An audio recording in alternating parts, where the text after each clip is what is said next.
Janine at Paulo, naghiwalay pero nagkabalikan din, may connect nga ba si Kim?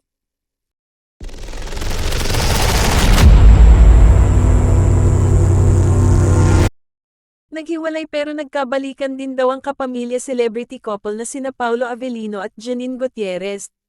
Yan ang nakarating sa aming chika base sa ibinulong ng isang source na may nalalaman about the current relationship of Janine and Paulo. Totoong nag-break daw for a while ang dalawang kapamilya stars na tumagal din ng ilang buwan pero nagdesisyon umano sila na bigyan ng second chance ang kanilang pagmamahalan. Wala namang maibigay ang aming source kung ano ang naging ugat ng kanilang paghihiwalay pero mukhang wala naman daw third party tulad ng lumabas na intriga kamakailan.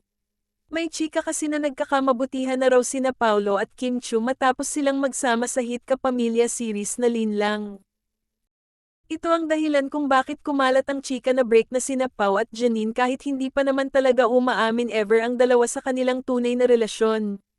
May lumabas ding chika na sumasakay lang daw si Paulo sa issue sa kanila ni Kim para sa promo ng kanilang serye pero naapektuhan daw talaga ang relasyon ng aktor kay Janine.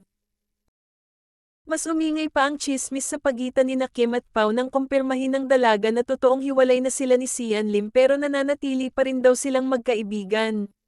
Sa isang episode naman ng digital entertainment talk show na Marites University nabanggit ng ating friend and college na si Rose Garcia ang tungkol kina Pau at Janine.